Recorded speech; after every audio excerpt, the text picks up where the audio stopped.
Hey gamers, today we're going to look at a vintage game, Lost Valley of the Dinosaurs. Let's check it out.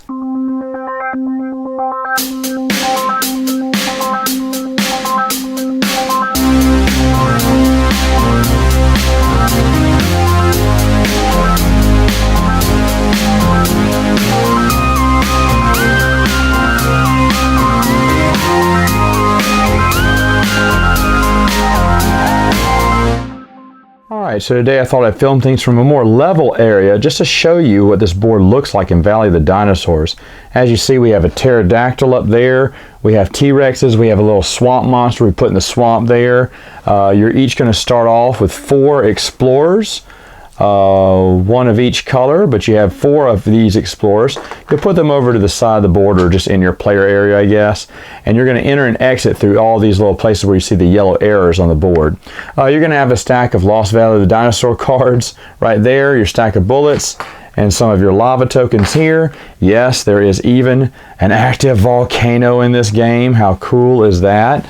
The tokens just place on top of the mountain there and then slowly flow down to all these red spots on the board. It's really cool.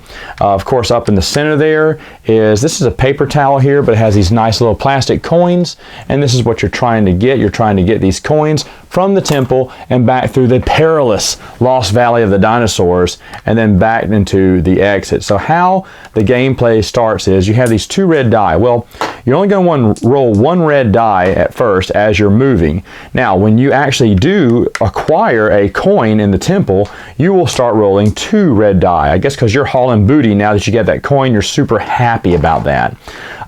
Simple movement rules here. It says you have to stop your movement on a river space. So if I had 4 spaces, I could go 1, 2, 3, but then I'd have to stop right there. On my next turn, instead of rolling and moving to move out of a river, you would just move 1, and that would be your entire turn. Same thing for the swamp. Once you enter into the swamp, you are stuck there, and you can only move 1 space at a time, and the only exits are the rivers, is how you can exit the swamp there. And of course, that's where the swamp monster is. Now, if you're thinking, well, why would I want to go into the swamp?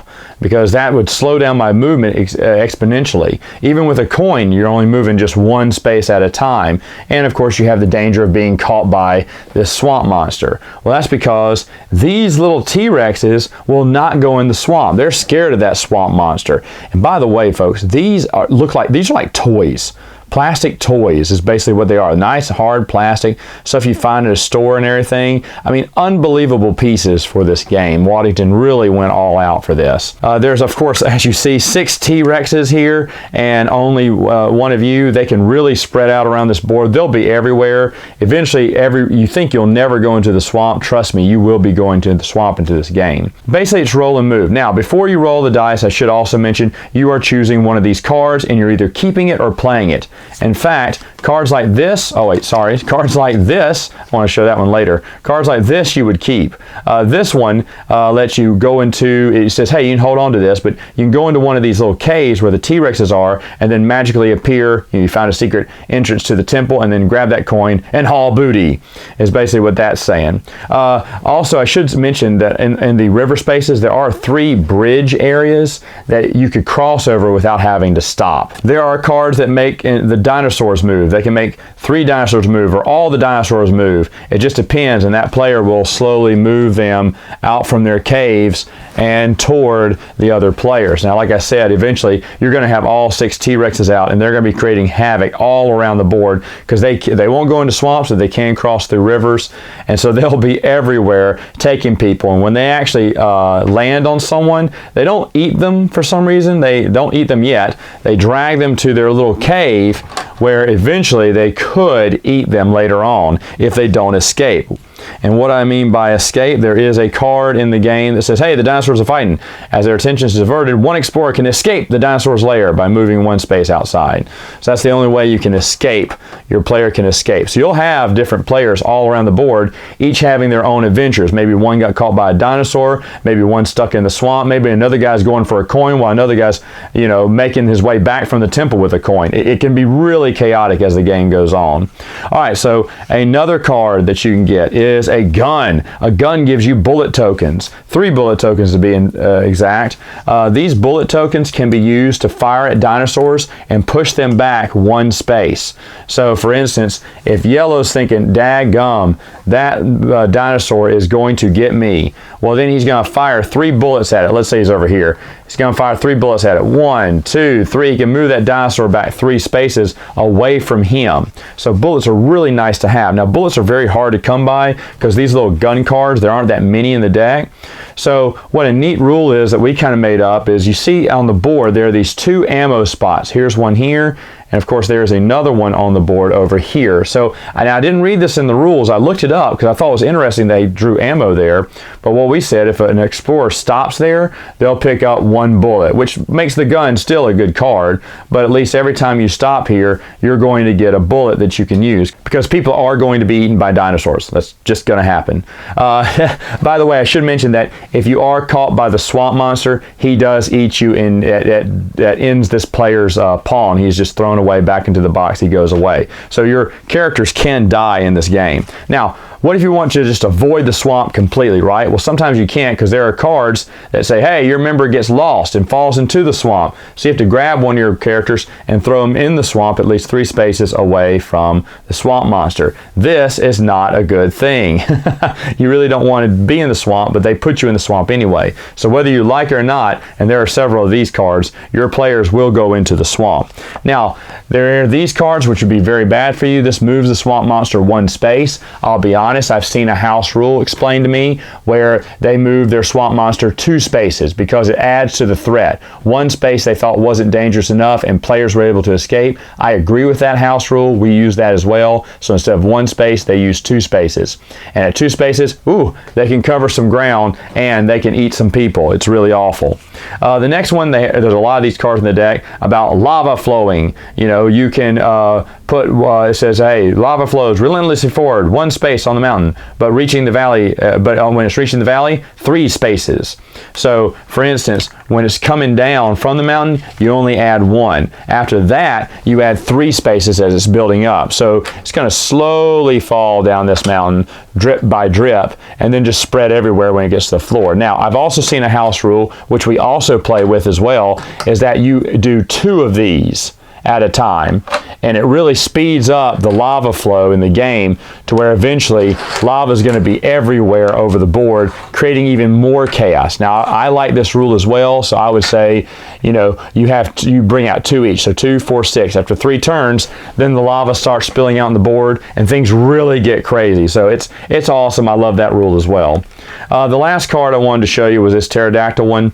Man, this guy is like a god move here. What he does, he'll pick up any explorer and put them anywhere on the board. Now, there's only 2 spots where you think he's going to take them, and you're right. He's going to take everyone to the temple, so he's mainly your friend. He's not really, he looks scary, and his wings flap because this is Waddington Games, but he opens his little trap, he catches the little guy, and look, isn't that cool? Well, this is awesome. And then he's always going to either take them to the temple to get a coin, or if they already have a coin on them, he's going to pick them up and take them to the exit because he's just a nice guy.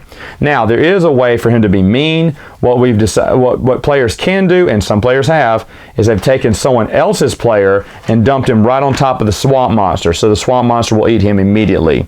That is awful, but we have that in our game because, hey, this guy can't be the only friendly dinosaur in the valley, right? But anyway, what you're trying to do is you're trying to get to the temple 3 times, retrieve 3 coins, and whoever's the first one to do that wins. 2 other neat things I wanted to show you was that the instructions here look like a map or something. It's really awesome, very thematic with the game. Rules are very straightforward.